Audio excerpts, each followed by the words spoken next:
Dibutunan. Dito nga makikita ang pangalawa sa pinakamahabang tulay sa lalawigan ng Aurora. At dito rin makikita ang napakagandang Twin Cave. Kaya't ano pang hinihintay nyo mga kabooms? Sabay-sabay nating panoorin ang ganda ng Twin Cave sa Barangay Dibutunan, Ipakulaw, Aurora.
Kahit umuulan, siyempre, go pa rin tayo kasi wala na tayong pasok.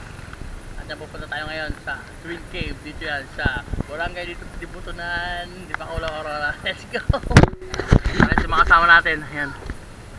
Sir Aga at Sir Daddy Mar. Yan, shout out sa kanila! Woo!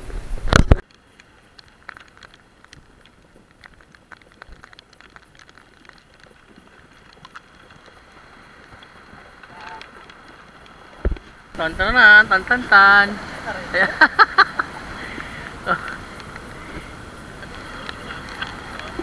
Ayan si Sir Kape. Hindi na makaakyat. Alright. So makikitaan tayo dito sa Coco Plantation, mga kabooms. Ito yung Coco Plantation. Wow, ganda dito.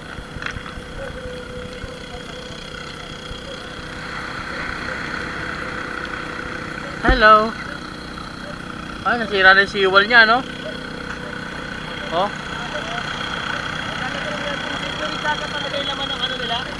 About swimming pool, tubig, dagat.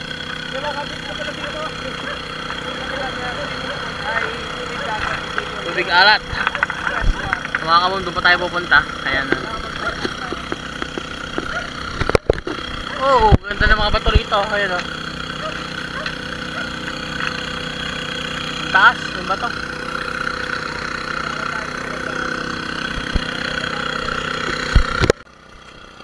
So ayun mga kaboms, papunta na kami sa Twin Cave. Ayan. Nakadaan kami dito sa dalampasigan ng Dibutunan, Dipakulaw, Aurora. So, tama ko pa rin si Sir Aga at Sir Daddy Mar. Ayan, mga nagbablog din sila mga kaboms. So first time kong pupunta dito sa Twin Cave. Ayan, may mga nagpipiknik pala. Sigiran po. Ay mga... Tigasaan po kayo. Ayan o. Tigasaan po kayo. Ayan, tigay mga shout out natin mga tiga Isabela o. Wow. Uy, may signal dito. Ayan, shout out po. Saan po kayo sa Isabela, sir? Ayun, Santiago. Malapit lang pala. Punta namin yung Twin Cave dyan sa kabila. Sige sir. Enjoy po kayo. Ayan. Ayan mga taga Santiago, Isabela sila. Bigay sila ng sticker.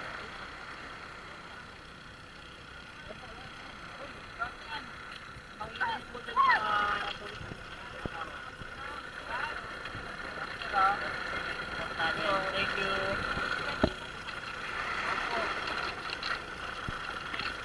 Hindi ba kayo nakapunta ng kasiguran? Maganda rin po sa akin.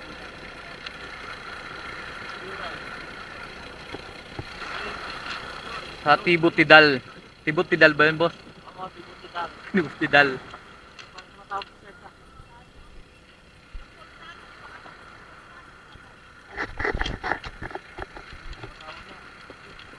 Tagay sa bilang ka rin. Tagay sa bilang ka.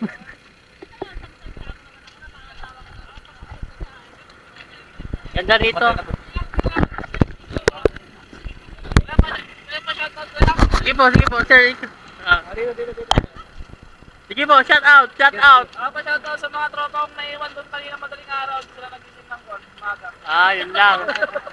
Adi ko sila ngayon. Sa Santiago. Si JR tsaka si Bonnie. Ayan, shout out sa mga naiwan. JR Feliciano. Ayan, shout out sa mga naiwan dyan. Adi hindi kayo masaya ngayon. At dito nga ay bahagyang tumigil na ang ulan mga kabooms. Yes! Pagpupunta nga kayo dito, ayan po ang matadaanan natin yung mga bato-bato. May kasamang buhangin. Mag-ingat lang po tayo kasi medyo madulas po lalo pag maulan.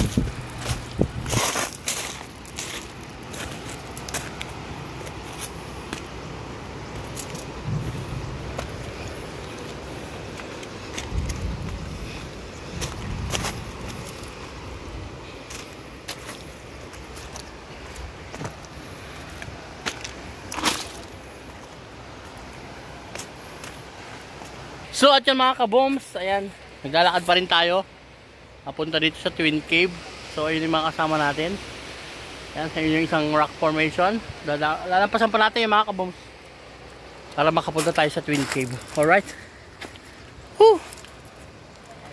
Rain or shine na to. Ayan, rain or shine tayo dito mga kabooms. Kasi hindi lang pwedeng puro may araw lang yung pagbablog. Kailangan i-enjoy din natin yung maulan. Ayan, at tanggapin natin na there's a rainbow always after the rain. Di ba? 1, 2, 3. Kasidi. So alright, let's go. Alright, may mga galing doon. May matigasan kayo, Totoy. Diyan lang po. Ayan, shout out sa kanila. Yan, geng. Alright. So yun, Bukod tayo sa mga bato. Yan. Yun, dadaan tayo talaga sa mga gilid ng bato. Medyo madulas mga kabooms. Ayan si Daddy Mar at si Sir Kape. Sir Kape, tumingin kayo sa ano? Tumingin kayo sa bato, hindi sa camera.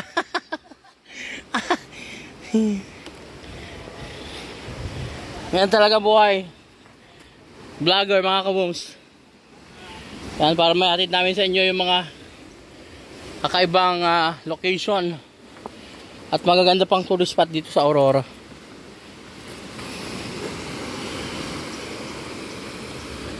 Yes! Woo! Lakad pa more. Ito madulas to, ayan o. Puro wow, sarap na na-miss ko tong ganitong mga eksena mga kabooms. Ganda. Ho! Uy. Yun. Oh. Woohoo. Ganda. Ito. Dito tayo sa gubat. Mga kabooms. Dito tayo sa gubat. Yan. Lakad pa. Yun. Talagang may daan naman siya talaga. Talagang pinupunta na siya mga kabooms. Hindi lang siya masyadong na-expose pa lang. Hindi naman mahirap yung daan. Mabato. Batuhan lang siyempre. Tapos madulas. So ingat lang talaga. Nabasa yung mga kabataan kanina. Ibig sabihin masarap lumangoy doon. Alright. Share kape. Yan. Oh. Wow, ganda ng mga bato. Talagang parang siyang natural hagdanan. Oh, mali yata yung dinaanan mo, sir. Dito lang, oh. Iba yung waist ni sir. Alright. Whew. Ganda rito. Oh, dito. Yes. Dito natin kain. Oo, sige. Twin cave na. Yun. Dito na tayo. Malapit na. Yes. Ito yung mga rock formation dyan, oh. Ganda. Hindi po. Wow. Ito yung mga kabooms, oh. Ganda ng rock formation, oh. Oh. Wow, ganda.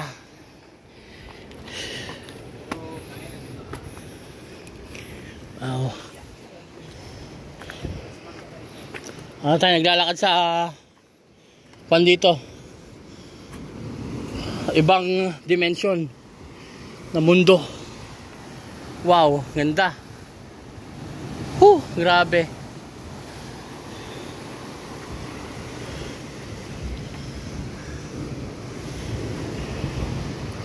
Ang lawak ng rock formation dito mga kabooms. Sobrang lawak. Oh, wow. Woohoo!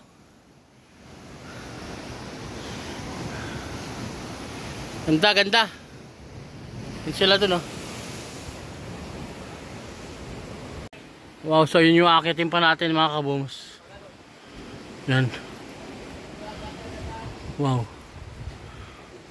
Malupit yan. Pero siguro pwede na rito dumaan, no? Dito na ako dadaan, mas malapit. Yes, dito tayo dadaan. Kasi doon. Ha? Wow, lupit, oh. Lupit. Mga kabom, yun na lang, oh. Isang ikot na lang na yun. Andun na rin yung Twin Cave. Ay God, lapit lang pala. Saka ang ganda ng view. Sobra, ang ganda ng view. Yan, oh. Doon pa natin makasamahan. Sarap dito. Grabe. Yun, lakad pa tayo. Lakad pa. Yun. My goodness.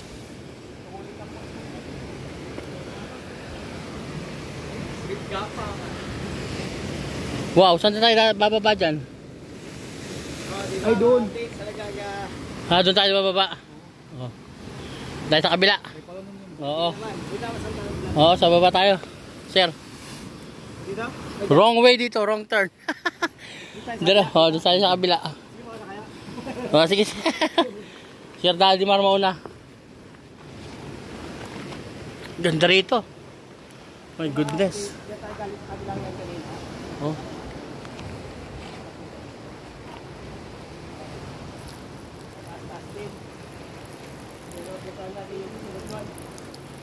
Ganda. Oh, ganda rito oh. Washing machine. Sarap dyan. Ayun oh.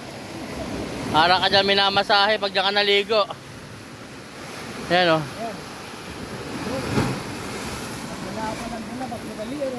Oo, sila naka...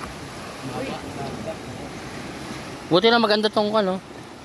Buti lang hindi madulas yung bato. Kaya... Oo. Ganda nung bato. Kapit na kapit. Kaya pag nasugatan ka dyan, kapit na kapit din. safe na pala dito. Ano? Medyo okay na, papalo to. Ayan.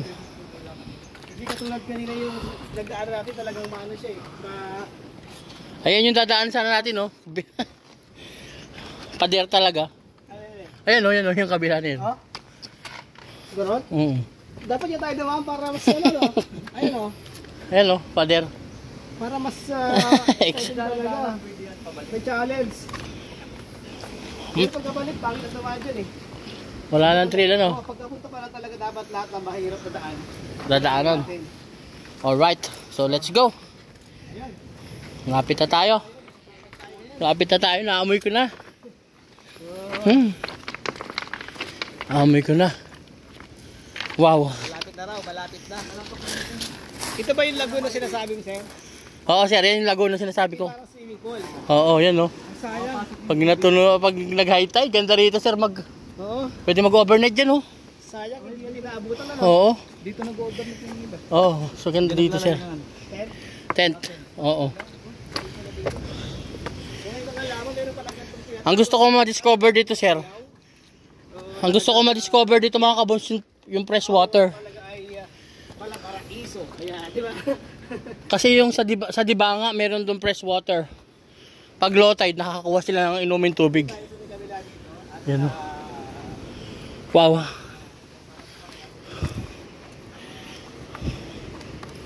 Yes, parang andito na. Wow. Yes. Parang andito na nga mga kaboms. Woo.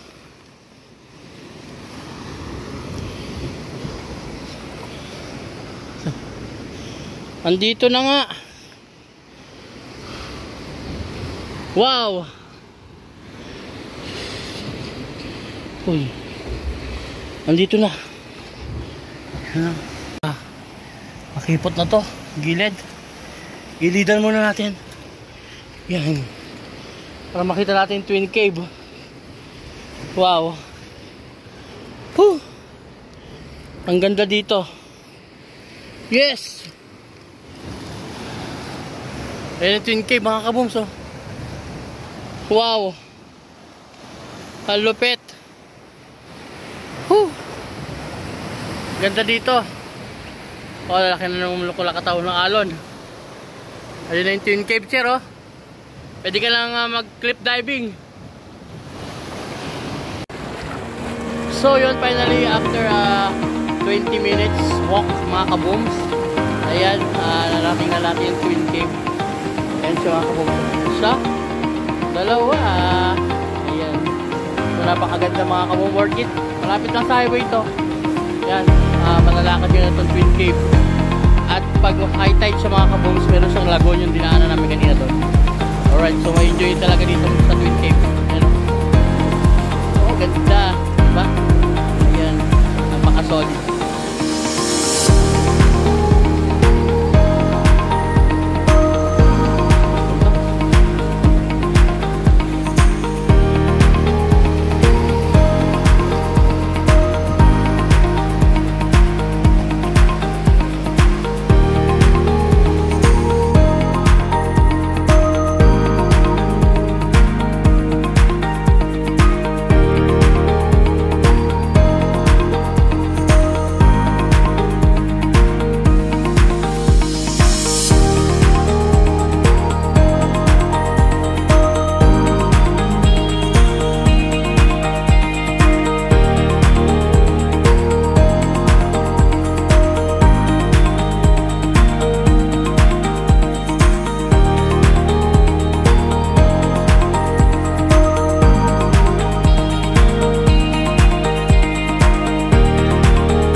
At yan mga kabooms, ayan, so dito na po nagtatapos ang ating video dito sa Twin Cave. Ayan, sana nagustuhan nyo. Ayan, at sa mga gustong pumunta rito, syempre dapat makapag-ugnayan kayo sa tourism office ng Dipakulaw, Aurora. Ayan, para safe kayo palagi. At syempre sa barangay officials dito sa Dibutunan. Ayan, so yun, hanggang doon lang mga kabooms. And sana nagustuhan nyo ating video. Please subscribe, follow, and share ang ating mga video para lagi kayong updated sa ating mga tourist destination dito sa Aurora Province. Alright, thank you for watching mga kabooms!